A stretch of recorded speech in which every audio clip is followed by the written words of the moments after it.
बिस्मिल्लाहिर्रहमानिर्रहीम। लाखों करोड़ों दुरूद नबी करीम सल्लल्लाहु अलैहि वसल्लम पर और उनकी आल पर। KJLC Kyushu Japanese language centre के प्लेटफॉर्म से मैं हूं अली रज़ा सराफ और आज हम बात करेंगे सिफ्त या सिफात की कि जापानी जुबान में सिफ्त किसको कहते हैं और उसकी तादाद कितनी है। जब आप जापानी जुबान में फिक्रे या जुमले बनाते हैं तो सिफ्त या सिफात का इस्तेमाल कैसे किया जाता है। देखिए, बचपन से हम सुनते आ रहे हैं कि सिफ्त कहते हैं किसी शख्स की, चीज की अच्छाई या बुराई, खूबी या खामी को। इंग्लिश में अगर बात करें तो सिफात कहते हैं एडजेक्टिव्स को। और इसी तरह जापानी जुबान की अगर बात करें तो जापानी जुबान में कहते हैं क्योशी। क्योशी की तादाद दो है, एक है ई क्योशी, दूसरा है ना क्योशी। सबसे पहले हम डिस्कस करेंगे ई क्योशी को कि ई क्योशी क्या होता है। ऐसे क्योशी, ऐसे एडजेक्टिव्स या ऐसी सिफात जिनके एंड पे क्या आएगा ई। ओ की बड़ा, आताशी नया, ओइशी मजेदार, फुरुई पुराना, अत्सुई गर्म, ये सारे क्योशी हैं। लेकिन क्या है ई क्योशी, एंड पे क्या आ रहा है ई, आताराशी ई, फुरुई एंड पे आ गया ई, अत्सुई और एंड पे क्या आ गया ई।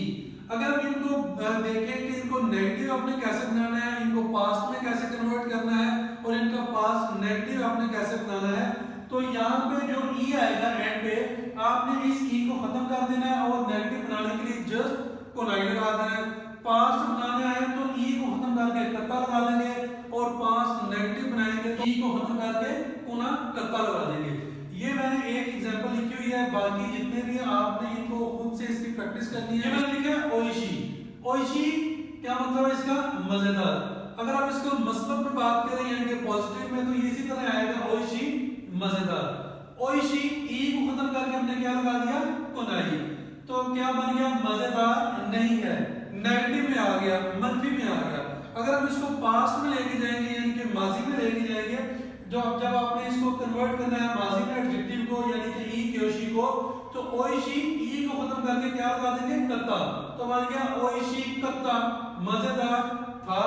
उसके बाद आ गया ओइशी कोना कत्ता, ई को खत्म करके कोना कत्ता लगा दिया हमने उसको पास्ट नेगेटिव में चेंज करने के लिए, माजी मनफी में बनाने के लिए, तो ये हो गया मजेदार नहीं था। देखिए एंड में मैंने दिस और दिस लगाया, ये क्यों लगाया, अगर हम यहाँ तक भी लिखेंगे फिर भी ठीक है। लास्ट लेक्चर में मैंने बताया था कि जब हम जापानी जुबान में बात करते हैं तो दो तरह के लहजे होते हैं, एक होता है पोलाइट, दूसरा है रूड। अगर हम खाली ओइशी लिखते हैं, ओइशी कुनाई, ओइशी कत्ता और ओइशी कुना कत्ता, तो ये आ जाएगा रूड फॉर्म में यानी कि ऑर्डनरी फॉर्म में। अगर हम इसको लेके आएंगे पोलाइट में तो आपको साथ में दिस लगाना पड़ेगा, यहाँ पे भी दिस और दिस। लेकिन फर्क ये है कि जब आप वैसे फिक्रे बनाते हैं तो दिस का जो नेगेटिव है वो है जा आरिमस है, तो यहाँ पे आपने जब नेगेटिव बनाना है तो दिस का जा आरिमस है नहीं लगाना, क्योंकि हम नेगेटिव बना रहे हैं एडजेक्टिव का ना के नाउन का। ई क्योशी को हम नेगेटिव में चेंज कर रहे हैं, तो ई क्योशी का नेगेटिव क्या है, ओइशी कुनाई। दिस हमने लगाया उसको पोलाइट करने के लिए। ई क्योशी का जो है पास्ट क्या है, कत्ता, हमने जो उसको लगाया दिस, वो हमने जो है एडजेक्टिव है उसको पोलाइट करने के लिए लगाया है। ई क्योशी का जो पास्ट नेगेटिव है वो है ओइशी कोना कत्ता, यहां तक भी ठीक है। दिस हमने लगाया उसको पोलाइट करने के लिए, ना ही आपने इसको जारी मसन में चेंज करना है, ना आपने इसको देशिता में और ना इसको आपने जारी मसन देशिता में। अगर आप इसको इसके साथ साथ दिस को भी चेंज करते जाएंगे, उसको भी उसकी फॉर्म में चेंज करते जाएंगे, नेगेटिव में, पास्ट में या पास्ट नेगेटिव में, तो आपके ये जो ई क्योशी है ये भी सारे गलत हो जाएंगे। तो आपने इसको सिर्फ क्योशी को चेंज करना है, बाकी दिस आपने पोलाइट बनाने के लिए साथ में अटैच करना है। एक एक्सेप्शन है ई में, ई क्योशी में, जो कि सिर्फ एक ही है, उसको आपने याद कर लेना है। देखिए ये है ई को अगर आप देखें तो ई का मतलब है गुड यानी कि अच्छा। इसको जब आप नेगेटिव बनाएंगे, अच्छा नहीं है, तो इसका चेंज हो जाएगा योकनाई। ई का नेगेटिव है योकनाई, पास्ट बन जाएगा योकत्ता, अच्छा था, और पास्ट नेगेटिव है योकनाकत्ता, तो ये बन गया ई योकनाई, योकत्ता और योकनाकत्ता। तो इसको आपने अच्छे तरीके से याद कर लेना, सिर्फ ये एक ही इसमें एक्सेप्शन है। उसके बाद हम बात करें ना क्योशी की। ना क्योशी किसको कहते हैं, ऐसे एडजेक्टिव्स, ऐसे क्योशी, ऐसी सिफात जिनके एंड पे ना आएगा। लेकिन ये सारे ना वाले एडजेक्टिव आपको याद करने पड़ेंगे। यहाँ पे मैंने लिखा है शिजुका ना खामोश, निग्याका ना बारोनक, हिमा ना फारग यानी कि फ्री, गेंकी ना ठीक फाइन, बेनरी ना मौजू यानी कि कन्वीनियंट। देखिए मैंने ब्रैकेट में सबके लिखा हुआ ना ना ना, ये आपको याद करने पड़ेंगे। मैं डिस्क्रिप्शन में लिंक सेंड कर दूंगा ई क्योशी की और ना क्योशी की, उसको आप याद कर लेना। उसको इंशाल्लाह याद करने के बाद आपको सारे ई क्योशी और ना क्योशी पता चल जाएंगे। जब आपके सामने एडजेक्टिव आएगा, क्योशी आएगा, तो आपको ये भी पता चल जाएगा कि ये ई क्योशी है या ना क्योशी है। क्योंकि कुछ ऐसे भी ना क्योशी हैं, जिस तरह ये की रही ना साफ और यूमे ना मशहूर, ये भी है तो ना क्योशी, लेकिन एंड पे क्या है ई, इसके एंड पे भी ई आया और इसके एंड पे भी ई आया।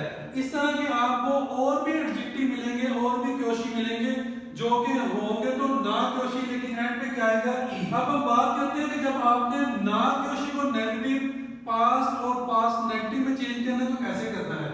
इससे पहले अगर देखें तो लास्ट लेक्चर में हमने देखा था कि जब आपने दिस का इस्तेमाल करना तो किसके साथ करेंगे, नाउन के साथ। दिस का नेगेटिव क्या आएगा, जारी मसन। दिस का पास्ट क्या आएगा, देशिता, और दिस का पास्ट नेगेटिव क्या आएगा, जारी मसन देशिता। तो ना क्योशी और जो नाउन है वो बिल्कुल उनको चेंज करने का जो तरीका है वो बिल्कुल सेम है, एक ही फॉर्मूला है।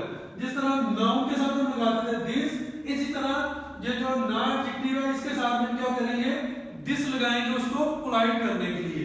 तो यहाँ पे क्या हो गया, गेंकी, गेंकी का मतलब है ठीक, गेंकी दिस ठीक हूं, ठीक नहीं हूं तो गेंकी जा आरिमसन, ठीक था गेंकी देशिता, ठीक नहीं था गेंकी जा आरिमसन देशिता।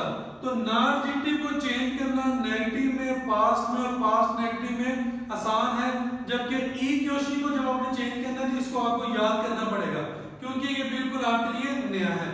ना एडजेक्टिव आपने चूंकि पहले भी पढ़े हुए हैं, ये दिस के वाले से कि दिस का जो नेगेटिव उसको कैसे बनाते हैं, पास्ट कैसे बनाते हैं और पास्ट नेगेटिव में कैसे चेंज करते हैं, तो बिल्कुल सेम ना एडजेक्टिव को दिस वाले फॉर्मूले से हमने चेंज करना है। अगर इसका यही फंक्शन है तो ना हमने क्यों, ना का तो हमने कहीं जिक्र ही नहीं किया, लेकिन शिजुका के साथ ना आया, यहाँ पे हमने गेंकी के साथ ना नहीं लगाया, जस्ट दिस लगाया है। अगर हम देखें उसका नेगेटिव तो गेंकी के साथ ना नहीं लगा, जस्ट क्या लगा उसको नेगेटिव बनाने के लिए जारी मसन। उसी तरह पास्ट और पास्ट नेगेटिव में ऐसे ही है। तो ना का इस्तेमाल हम कहां पे करेंगे, देखिए ना का इस्तेमाल जब आपने ना एडजेक्टिव में ना का इस्तेमाल नाउन की खूबी, खामी, अच्छाई या बुराई को बयान करने के लिए आपने करना है। कैसे करना है, पुरस्कून इलाका, पुरस्कून का मतलब है शिजुका, साथ में क्या आ गया ना, इलाके को कहते हैं तोकोरो, जो इलाका है जो तोकोरो है उसको बता रहे हैं आप कि वो क्या है, पुरस्कून। उसको उसके साथ क्या आएगा, शिजुका, शिजुका क्या है ना एडजेक्टिव, तो इस शिजुका के साथ हमने ना लगाना है, तब लगाना है जब आप किसी नाउन की अच्छाई, बुराई, खूबी या खामी को बयान करेंगे तब आप उसके साथ ना लगाएंगे। और अगर हम ई एडजेक्टिव की बात करें तो ई एडजेक्टिव में जब आप नाउन की खूबी या खामी को बयान करते हैं तो फिर आप क्यों नहीं लगाते ना, वो इसलिए हम ना नहीं लगाते क्योंकि ई एडजेक्टिव के साथ कभी भी ना नहीं आएगा। ई एडजेक्टिव के साथ डायरेक्ट ही नाउन आ जाएगा। नया मोबाइल, नए को हमने पढ़ा है आतराशी, मोबाइल को कहते हैं केताई देना, यानी कि केताई उसको आप कह सकते हैं। तो नया मोबाइल आतराशी केताई। ऊंचा पहाड़, ऊंचे को कहते हैं तकाई और पहाड़ को कहते हैं यामा। तो ऊंचा पहाड़, तकाई, यामा। आज सारा ई क्योशी और ना क्योशी के हवाले से आपको गाइड किया है, आपको समझाने की कोशिश की है। अगर आज के लेक्चर में किसी किस्म का आपको कोई प्रॉब्लम हो, समझ ना आए या आपसे कोई फिक्रा नहीं बन रहा तो कमेंट बॉक्स में कमेंट जरूर करें। इसी के साथ अली रज़ा सप्रा को इजाजत दें, हमेशा खुश रहें और मेरे channel KJLC Kyushu Japanese language centre को सब्सक्राइब करना ना भूलें। अल्लाह हाफिज।